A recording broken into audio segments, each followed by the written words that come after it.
आज का शीर्षक है आम का बाग। गांव के बीच में एक आम का बाग था जिसका माली था सुंदर। लंबा हट्टा कट्टा हाथ में लठ लिए पूरे बाग में चक्कर लगाता रहता था। दिन रात वहीं पास में एक कुटिया बनाकर रहता था। एक दिन दोपहर को वह सो रहा था। इधर कपिल अपने दोस्तों के साथ मिलकर बाग में से आम तोड़ने की तरकीब बना रहा था। कपिल, दोस्तों, आज सुंदर जैसे ही सो जाए चुपचाप पीछे से बाग में घुसेंगे, वहाँ आम तोड़ेंगे। हम में से एक कुटिया के पास खड़े रहकर पहरा देगा। सभी दोस्त उसकी बात मानकर ऐसा ही करते हैं। चुपचाप बाग में पहुँच जाते हैं। पीछे के पेड़ों से आम तोड़ने लगते हैं। मुरारी सुंदर की कुटिया के पास खड़े रहकर पहरा दे रहा था। कुछ देर बाद सुंदर पानी पीने के लिए उठता है तो उसे कुछ आवाज़ें सुनाई देती हैं। सुंदर, कौन है वहाँ? कोई आम चुरा रहा है क्या? मुरारी, भागो भागो, माली जाग गया, कहता हुआ पीछे की ओर भागने लगता है। सुंदर उसके पीछे दौड़ने लगता है। दौड़ते दौड़ते वह देखता है कि कुछ बच्चे पेड़ पर चढ़े हुए थे, कुछ नीचे खड़े आम बटोर रहे थे। मुरारी की आवाज़ सुनकर वे सब नीचे उतरकर भागने लगते हैं। सुंदर उनके पीछे भागता है। सभी बच्चे भाग जाते हैं, लेकिन कपिल को सुंदर पकड़ लेता है। सुंदर, क्यों बेटा, बहुत होशियार बनते हो, कहाँ भागे जा रहे हो? चलो आज तुम्हारे घर चलते हैं इन सब आमों का हिसाब चुकाने। कपिल, काका, थोड़े से ही तो आम लिए हैं, बाग में तो कितने आम हैं, छोड़ दो ना, घर पर बेकार में पिटाई हो जाएगी। सुंदर नहीं मानता, वह तो आम के पैसे वसूल करना चाहता था। वह कपिल को लेकर सीधा कपिल के घर पहुंच जाता है।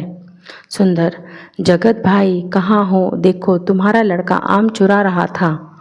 जगत जी बाहर आते हैं। जगत जी, क्या कहा? यह नालायक फिर पहुंच गया आम चुराने, इसकी पिटाई मैं करता हूँ, तभी सुधरेगा ये। यह कहकर जगत जी उसे मारने के लिए डंडा ढूंढने लगते हैं। तभी कपिल की माँ सुनीता बाहर आ जाती है। सुनीता, अरे छोड़ दो, बच्चा है, गलती हो गई उससे। सुंदर, तेरा जितना नुकसान हुआ है मैं भर दूंगी, जा अब छोड़ दे मेरे बच्चे को। सुंदर गुस्सा होते हुए चला जाता है। जगत जी, तुमने ही बिगाड़ रखा है इसे। यह कहकर वह खेत पर चले जाते हैं। सुनीता, क्यों इतनी शैतानी करता है? आज तो मैंने बचा लिया, लेकिन आगे क्या होगा? तुझे आम खाने थे तो मुझसे पैसे ले जाता। कपिल, मुझे माफ़ कर दो माँ, आगे से तुम्हें कभी शिकायत का मौका नहीं मिलेगा। लेकिन अगले दिन वह कपिल अपने दोस्तों से मिलता है। कपिल, यार उस सुंदर ने तो पापा से शिकायत कर दी, उसे सबक सिखाना पड़ेगा। मुरारी, अरे तेरे पे भाग नहीं गया, मैंने कितनी आवाज़ लगाई थी। कपिल, मैं देख रहा था कोई रह तो नहीं गया, मेरी छोड़, ये बता उसे सबक कैसे सिखाएं। मुरारी, एक काम करते हैं, रात को सोते समय उसके मुंह में कपड़ा ठूस देंगे, फिर उसके हाथ पांव चारपाई से बांधकर उसे उठाकर पास वाली नहर में फेंक देंगे। सभी दोस्त उसकी हाँ में हाँ मिलाते हैं। रात को वे सुंदर के सोने का इंतज़ार करने लगते हैं। उसके सोते ही उसके हाथ पैर बांधकर उसे नहर में फेंक देते हैं और वहाँ से भाग जाते हैं। सुंदर बहुत हाथ पैर मारता है, किसी तरह वह रस्सी खोलकर चारपाई से अपने आप को छुड़ाता है। सुंदर समझ जाता है कि यह सब कपिल और उसके दोस्तों ने किया है। वह अगले दिन से गायब हो जाता है। तभी एक आदमी गांव की चौपाल पर आता है। आदमी, गांव वालों, एक आदमी नहर में डूबकर मर गया। जिसने भी उसे नहर में फेंका हो अपने आप सामने आ जाए, नहीं तो पुलिस उससे मार मार कर उगलवाएगी। यह सुनकर कपिल और उसके दोस्तों के हाथ पैर फूल जाते हैं।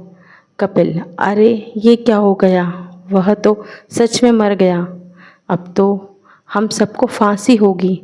सभी दोस्त डरते डरते अपने घर पहुंचते हैं। कपिल अपनी माँ के पास पहुंचकर उसे सब सच बता देता है। सुनीता, नालायक, यह तूने क्या किया? किसी को मार देते हैं क्या? अब तो तुझे जेल जाना ही पड़ेगा। सुनीता शाम को जगत जी को सारी बात बताती है। वे रात को ही कपिल और उसके दोस्तों को इकट्ठा करते हैं और सबके माता पिता के साथ पुलिस चौकी की ओर चल देते हैं।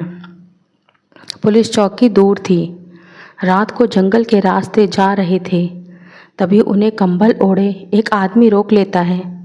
उसका चेहरा नहीं दिख रहा था। आदमी, आपके बच्चों ने एक आदमी की जान ली है, इन्हें फांसी होगी।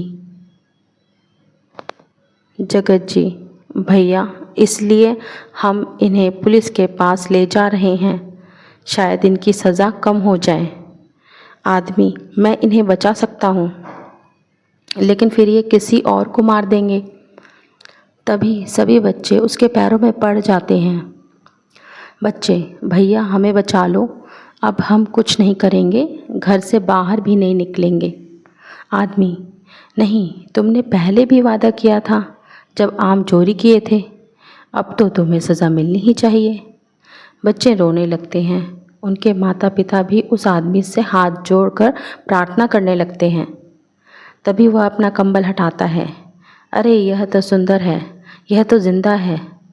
सुंदर, हाँ मैं ज़िंदा बच गया, क्योंकि मेरे अंदर ताकत थी। मैंने बहुत मुश्किल से रस्सी तोड़ी और पानी से बाहर आया। कोई और होता तो मर जाता। कपिल, भैया हमें माफ़ कर दो, आगे से ऐसी गलती कभी नहीं होगी, हमें बचा लो। जगत जी, लेकिन वो आदमी कौन था? सुंदर, उसे मैंने ही भेजा था ताकि इन बच्चों की सच्चाई बाहर आ सके, इसलिए मैं यहाँ तुम लोगों का इंतज़ार कर रहा था। अगर ये सारी बातें मैं पुलिस को बता दूँ तो सबको जेल हो जाए।